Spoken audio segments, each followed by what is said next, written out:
कहानी के शुरुआत में हमें समुंदर में कुछ अजीबों गरीब क्रिचर निकलकर शहर की तरफ बढ़ते हुए दिखाया जाता है। इन क्रिचर का नाम पैरासाइट्स दिया गया है। यहाँ से हमें एक आदमी को अपने कमरे में सोया हुआ दिखाया जाता है और उनमें से एक पैरासाइट रेंगता हुआ उसके कान के अंदर चला जाता है। अंदर घुसने के बाद वो आदमी बहुत ही ज्यादा तड़पने लगता है, लेकिन कुछ ही देर के बाद वो फिर से सो जाता है। उसी रात में हमें एक लड़के को दिखाया जाता है जिसका नाम सींची था। वो रात को अपने कमरे में हेडफोन्स लगाकर सॉन्ग सुने जा रहा था। यहाँ पर भी वो पैरासाइट उसके कान में घुसने की बहुत कोशिश करता है, लेकिन उसकी कोशिशें नाकामयाब रह जाती हैं। इसीलिए अब वो उसके नाक के पास जाकर सींची को उसके फेस पर कुछ महसूस होने पर उसे लगता है कि वो एक कीड़ा है, इसीलिए वो उसे पकड़कर दूर फेंक देता है। सींची अब उसे मारने के लिए आगे बढ़ता है, लेकिन तभी वो पैरासाइट उसके हाथ पर काटकर उसके हाथ के अंदर ही घुस जाता है। उसकी मॉम के वहाँ पर आने के बाद वो अपने मॉम को भी इसके बारे में बताता है कि उसके हाथ में कुछ चला गया है, और उसका मॉम उसकी हाथ जब देखती हैं तो वो पूरी तरह से नॉर्मल होता है। यहाँ से हमें मॉर्निंग का समय दिखाया जाता है, जहाँ पर सींची अपने घर डिनर के लिए अपने टेबल पर बैठा ही हुआ था, तो उसके हाथ में बहुत अजीब तरह से फील होने लग जाता है। और वहीं दूसरी तरफ हमें वही आदमी को दिखाया जाता है जिसके कान में वो पैरासाइट घुस गया था, यानी चला गया था। वो अपनी वाइफ के पास आता है और उसके ठीक सामने आकर अजीब तरह से अपना फेस को खोल देता है। उसका मुंह बहुत ही खौफनाक तरह का लग रहा था और वो काफी देखने में डरावना लग रहा था, और वो अपनी बीवी का पूरा सिर अपने मुंह में लेकर अपने मुंह को बंद कर लेता है। और ये सब के सब उसी पैरासाइट के वजह से हो रहा था जो पिछली रात उसके कान में चला गया था। इसके बाद हमें उसी लड़के यानी सींची को दिखाया जाता है जो कि स्कूल जाते हुए रास्ते में अपनी दोस्त से मिलता है। वो भी सींची में काफी अजीब तरह के हरकतें नोटिस करती है, और जब वो अपने क्लास में बैठा हुआ था तब उसके साथ बहुत ही कुछ अजीब होने लग गया था, जैसे कि उसके राइट वाले हाथ में बहुत ज्यादा पावर आ चुकी हो। वो अपने घर आकर अपने हाथ को काटने की कोशिश करने लगा था, लेकिन तभी अचानक से उसका हाथ मूव करने लग जाता है और उसे रोकने लग जाता है, और हम देख पाते हैं कि उसका हाथ एक क्रिचर में बदल चुका है, और वो क्रिचर सींची से बातें भी करना शुरू कर देता है। इवन वो उसकी बुक्स भी पढ़ने लग जाता है और उसका लैपटॉप भी यूज किया करता था, क्योंकि वो इंसानों के बारे में जानने की कोशिश कर रहा था कि कैसे इंसान इस धरती पर सर्वाइव कर रहे हैं और क्या क्या करते हैं। जब इसने सींची के बॉडी में घुसने की कोशिश की थी तब सींची ने आगे जाने से रोक लिया था, इसीलिए अब ये क्रीचर राइट हैंड में था और वो बस उसी हाथ को कंट्रोल कर पा रहा था। ये अपना नाम मिकी बताता है और उससे कहने लगता है कि तुम प्लीज मुझे कभी मत काटना और मैं तुम्हें कुछ नहीं कहूंगा, तुम मेरे होस्ट हो। यहाँ से अब सींची और मिकी धीरे धीरे दोस्ती की ओर बढ़ने लगे थे, लेकिन बाकी के सभी लोग जिन्हें पैरासाइट्स ने अपने कंट्रोल में लिया था वे सभी पूरे शहर में बहुत ही ज्यादा तबाही मचाए जा रहे थे, और यही नहीं बल्कि वो इंसानों को मार कर खाए जा रहे थे। इधर मिकी सींची को खींचकर एक रेस्टोरेंट की तरफ लेकर जाने लगता है। वहाँ पर भी बहुत सारे इन्फेक्टेड लोग यानी पैरासाइट्स इंसानों का गोश्त खा रहे होते हैं। वो सींची को देखते हैं तो उन्हें लगता है कि ये भी इन्फेक्टेड है, इसीलिए उसे भी गोश्त देते हैं खाने के लिए। लेकिन जब उन्हें पता चलता है कि ये तो पूरी तरह से इन्फेक्टेड नहीं हुआ बल्कि अभी भी ये इंसान है, तो उसे ही मारने के लिए आगे बढ़ने लगते हैं। लेकिन मिकी पहले ही उसे मार गिराता है और सींची को बचा लेता है, क्योंकि अगर सींची मारा जाता तो वो खुद भी मर जाता, और ये उसने अपने फायदे के लिए किया था। कुछ ही देर के बाद न्यूज में दिखाया जाता है कि शहर के लोग मारे जा रहे हैं और किसी को कुछ भी समझ में नहीं आ रहा कि इतने सारे लोग आखिर कैसे मर रहे हैं और मार रहे हैं कौन। इसका मतलब यह था कि सभी पैरासाइट्स अपना यह काम बहुत ही चालाकी और अपने आप को छुपा कर रहे थे। सींची मिकी से कहता है कि तुम अपने साथी पैरासाइट्स से क्यों नहीं कहते कि इंसानों को ना खाएं, तो मिकी उससे कहने लगता है कि तुम भी तो सब्जी और जानवरों के गोश्त को खाते हो, तो इसी तरह हम सभी का खाना इंसान ही है, तो उसमें बुरी बात क्या है। अब मिकी को महसूस हो जाया करता था कि उसके आसपास कौन सा पैरासाइट्स हैं। तो जब सींची स्कूल के लिए जाता है तब वो उसे बताता है कि तुम्हारे पास में एक और पैरासाइट है,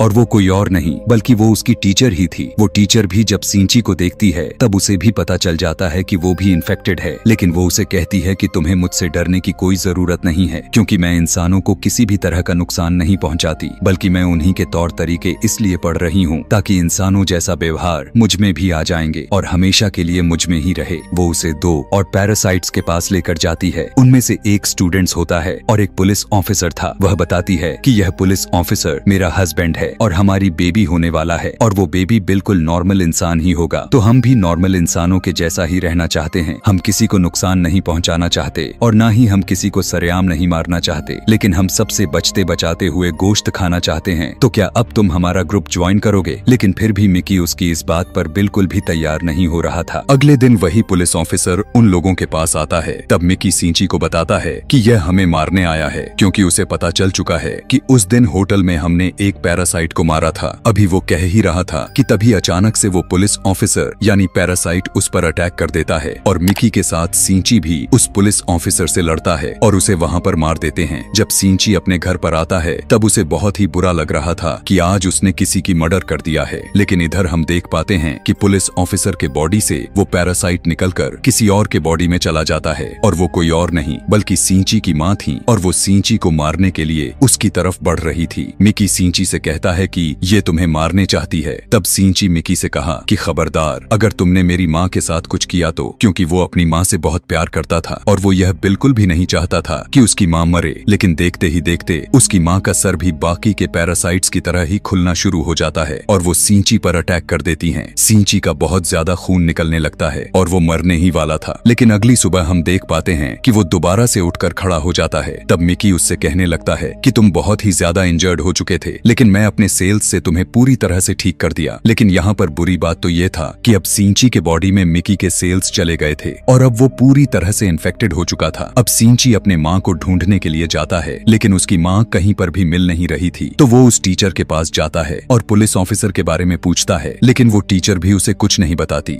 यहाँ पर मिकी उसे बताता है कि मुझे अब दिन में 4 घंटे सोने की जरूरत है और उस समय मैं तुम्हें बचा नहीं पाऊंगा, यानी तुम्हें अकेले ही लड़ना होगा। लेकिन वो सींची के बॉडी में था तो सींची के अंदर मिकी के क्वालिटीज भी आने शुरू हो चुके थे। खैर, आगे हमें देखते हैं कि वही स्टूडेंट जिसे टीचर ने दिखाया था, जो कि अब पैरासाइट बन चुका था, वो भी सींची के स्कूल में एडमिशन ले लेता है और वो सींची का दोस्त बनने का ड्रामा करने लगता है। लेकिन धीरे धीरे सभी को पता चल जाता है कि वो एक पैरासाइट है, जिसके बाद वो स्टूडेंट उन सभी लोगों को जान से मार देता है। इसके बाद वो सींची के दोस्त को मारने के लिए आगे बढ़ता है, लेकिन सींची अपने दोस्त को उठाकर बिल्डिंग से जंप लगा देता है कि तभी वहीं पर वो टीचर भी आ जाती है, क्योंकि वो तो चाहती ही है कि सभी स्टूडेंट्स मर जाएं, क्योंकि इसकी वजह से उसका भी राज खुल सकता था। वो वहाँ पर ब्लास्ट करती है, लेकिन उसे कुछ भी नहीं होता। ब्लास्ट के बाद वहाँ पर पुलिस भी आ जाती है, लेकिन वो पुलिस को भी मार देता है। अब मिकी सींची को बताता है कि वो बिल्डिंग के छत पर है, इसीलिए सींची बिल्डिंग के छत पर जाकर एक एरो से उसे मार देता है। इसके बाद सींची उस टीचर के पास जाता है और उस पुलिस ऑफिसर का एड्रेस पूछने लगता है जहाँ वो पैरासाइट था, और टीचर भी उसे बड़ी आसानी से वो एड्रेस दे देती है। उस पुलिस ऑफिसर की पैरासाइट अब भी उसके माँ के अंदर ही था, लेकिन यहाँ पर मिकी के सोने का वक्त हो जाता है। तो इसका मतलब ये था कि सींची को अपने माँ यानी उस पैरासाइट से अकेले ही लड़ना था। उस पैरासाइट से लड़ते हुए सींची जैसे तैसे करके उसकी गर्दन ही काट डालता है, जिसके बाद उसकी माँ और वो पुलिस ऑफिसर दोनों मारे जाते हैं। यहाँ से उदासी के साथ वो अपने हॉस्पिटल में अपने दोस्त से मिलने के लिए जाता है।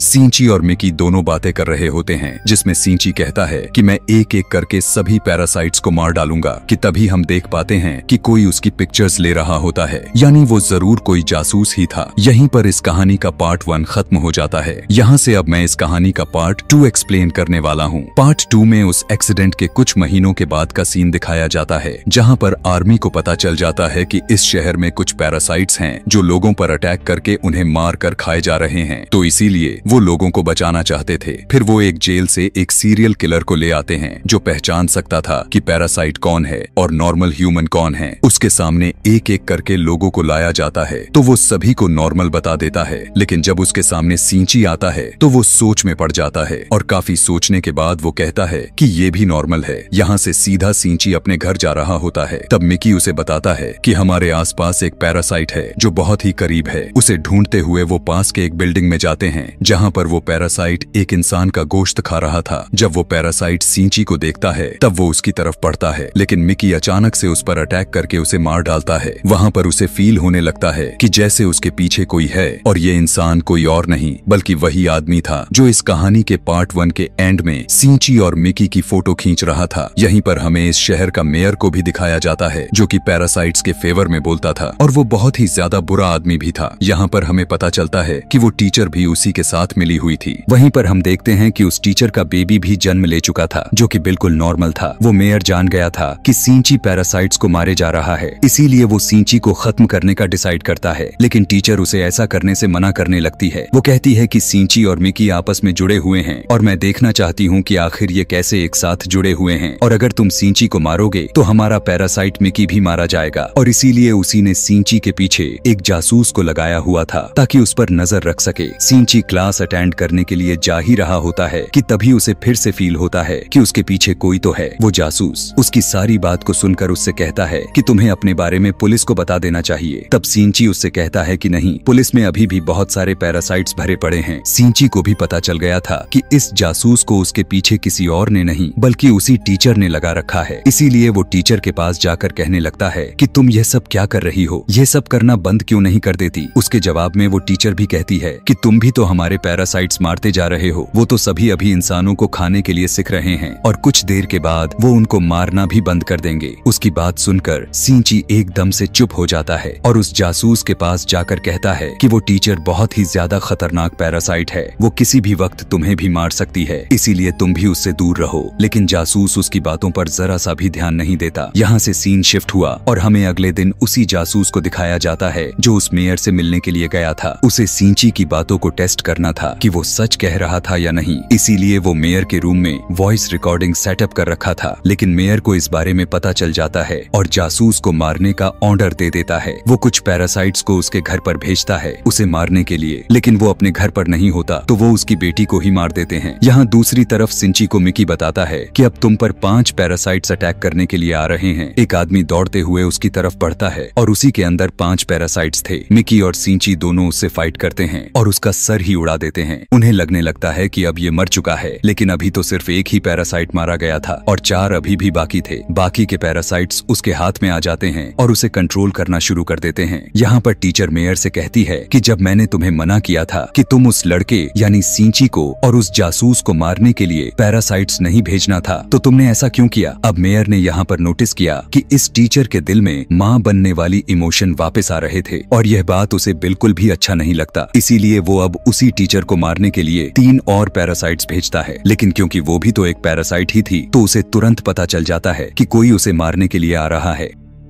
इसीलिए उन्हें अपने जाल में फंसाने के लिए एक पार्किंग लॉट में बुलाती है और उन तीनों से अकेले ही फाइट करके उन्हें जान से मार देती है। लेकिन जब वो घर आती है तब वो देखती है कि उसका बच्चा तो वहाँ पर है ही नहीं। वहीं पर उसे एक नोट मिलता है जिस पर लिखा हुआ था कि तुम्हारा बच्चा अब मेरे कब्जे में है, इसीलिए तुम मुझसे मिलने के लिए ब्रिज पर आओ। और वो नोट किसी और का नहीं बल्कि उसी जासूस का था। वो टीचर की बेबी को मारकर अपनी मरी हुई बेटी का बदला लेना चाहता था। टीचर भी घबराते हुए सिंची को अपने साथ लेकर गई थी। तब सिंची उसे बताता है कि तुम्हें इसे मारकर कुछ नहीं मिलेगा क्योंकि यह बेबी एक नॉर्मल इंसान है। इसी दौरान वहाँ पर बहुत सारी आर्मी भी आ जाती है और उन्हें पता चल जाता है कि मेयर ने अपने बिल्डिंग के अंदर बहुत सारे पैरासाइट्स छुपा कर रखे हुए हैं। इसीलिए वे लोगों को उस बिल्डिंग से एक एक को स्कैन करके बाहर निकाल रहे थे और जो भी पैरासाइट्स था उन्हें शूट करके मार दिए जा रहे थे। सीरियल किलर भी वहीं पर था। मेयर को स्टेज पर स्पीच करता हुआ देखते हैं जो सभी से कह रहा था कि असली मॉन्स्टर्स कोई और नहीं बल्कि खुद इंसान ही हैं जो कि पैरासाइट्स को बिना वजह ही मार रहे हैं। उसकी इतनी सी बात की वजह से सारे आर्मी वाले उसे शूट करके भून देते हैं जिससे उसकी भी मौत हो जाती है कि तभी उसी में खड़ा सीरियल किलर चिल्लाकर कहने लगता है कि ये तो बस एक इंसान था, ये तो पैरासाइट्स का साथ दे रहा था। लेकिन जब वो पीछे मुड़कर देखते हैं तो वही आदमी खड़ा होता है जिसके अंदर 5 पैरासाइट्स थे। सभी लोग उसे शूट करके मारने की कोशिश करते हैं लेकिन उसे कुछ नहीं होता। इधर वो जासूस उस बच्चे को नीचे फेंकने ही वाला था कि तभी टीचर अपने बच्चे को बचाने के लिए मजबूरी में उसे पैरासाइट बनना पड़ जाता है और वो अपना एक हाथ निकालकर उस जासूस के चेस्ट में घुसा देती है जिसकी वजह से सबको पता चल जाता है कि वो भी एक पैरासाइट है। पुलिस भी अब उस पर शूट करने लगती है और टीचर को काफी अच्छे से पता चल चुका था कि अब उसकी जान नहीं बचने वाली, तो वो अपने बेबी सिंची को देने के लिए उसके पास आती है। जैसे ही वो अपने बच्चे को सिंची के हाथ में देती है बहुत ज्यादा गोलियां लगने की वजह से उसकी फौरन डेथ हो जाती है। यहाँ पर सिंची को अपनी माँ भी याद आने लग जाती है और उसमें इंसानों वाली फीलिंग्स दोबारा से आना शुरू हो जाती हैं। इधर से पुलिस इन्वेस्टिगेशन करने के लिए सिंची को अपने साथ ले जाती है, लेकिन साथ ही उन्हें खबर मिलती है कि उस आदमी ने जिसके अंदर 5 पैरासाइट्स थे सारे के सारे आर्मी को मार गिराया है। इसीलिए सिंची फौरन से कार से वहां पर जाता है और वही पैरासाइट उसकी कार के ऊपर हमला करके उसकी कार का एक्सीडेंट कर देता है। किसी तरह करके वो अपनी और मिकी का जान बचाकर जंगल में भाग जाता है। मिकी सिंची से कहने लगता है कि जब तक तुम मेरे पास हो उसको पता चल जाएगा कि हम कहाँ हैं, इसीलिए तुम मुझसे अलग हो जाओ प्लीज। कि तभी वहाँ पर 5 पैरासाइट्स वाला आदमी आ जाता है और फौरन उन पर अटैक कर देता है। अब क्योंकि सिंची और मिकी में काफी गहरी दोस्ती हो चुकी थी, इसीलिए दोस्ती के नाते मिकी अपनी कुर्बानी दे देता है, यानी अपनी जान को सेक्रीफाइस कर देता है और उसके बॉडी से अलग हो जाता है और सिंची को वहां से भाग जाने के लिए कहता है और मिकी को वो पैरासाइट मार देता है, जिस पर सिंची काफी उदास हो जाता है और फिर अपने दोस्त की घर की तरफ जाता है। वो उसका बहुत ख्याल रखती है। सिंची लेटा हुआ था कि तभी वो देखता है कि उसके एक हाथ में से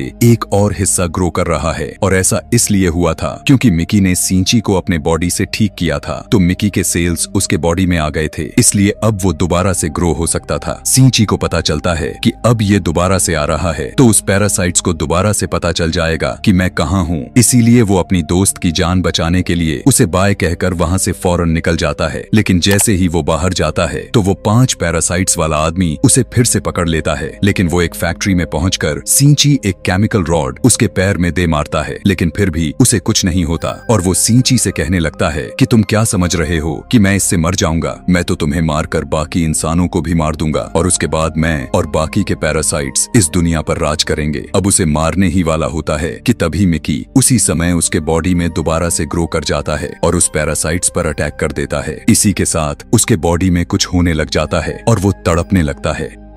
तब मिकी सिंची को बताता है कि जिस रॉड से तुमने इसको मारा था उस पर बहुत सारे केमिकल्स लगे हुए थे और उसी केमिकल की वजह से वो सभी 5 पैरासाइट्स उसके बॉडी में अब नहीं रहना चाहते और एक एक करके सारे पैरासाइट्स उसकी बॉडी छोड़ देते हैं और अब सिर्फ उसकी बॉडी का ढांचा ही बाकी रह गया था। तब सिंची उस ढांचे को उठाकर सीधा आग में फेंक देता है, जिससे अब फाइनली उसकी डेथ हो ही जाती है। यहाँ से सीधा हमें काफी दिनों के बाद का टाइम दिखाया जाता है जब सब कुछ नॉर्मल हो चुका था और मिकी सिंची से कह रहा था कि इस दुनिया में अब कोई भी पैरासाइट्स नहीं रहा, तो इसीलिए हमें भी साथ रहना नहीं चाहिए, मैं तुमसे अलग हो जाऊंगा। लेकिन सिंची उसे ऐसा करने से मना तो करता है, फिर भी मिकी खुद ही अपने आप को खत्म कर लेता है और वापस से सिंची की हाथ नॉर्मल यानी अपनी फॉर्म में आ जाता है, जिसे देखकर सिंची बहुत ही ज्यादा उदास हो जाता है और मिकी को मिस करने लगता है। यहाँ से हमें दिखाया जाता है कि काफी सारे टाइम गुजर गए होते हैं सिंची और उसके दोस्त काफी अच्छी जिंदगी गुजार रहे थे और उस टीचर के बेबी से भी मिलने के लिए जाया करते थे कि तभी अचानक हम देखते हैं कि वो सीरियल किलर वापस आ गया था और वो सिंची की दोस्त को किडनैप कर लेता है। वो उसके कान में कहने लगता है कि असली मॉन्स्टर इंसान है, लेकिन सिंची की दोस्त असली मॉन्स्टर उसी सीरियल किलर को ही कहती है। अभी वो इतना कही ही थी कि तभी वो सीरियल किलर सिंची की दोस्त को उस बिल्डिंग से सीधा नीचे फेंक देता है, लेकिन सिंची फौरन दौड़कर उसके पास जाता है और अपना हाथ लंबा करके उसे बचा लेता है और यहाँ पर उसे फील होता है कि उसकी मदद मिकी ने ही की है। और इसी के साथ यह कहानी, यह मूवी यहीं पर खत्म हो जाती है, यानी पार्ट 2 भी। Thanks for watching.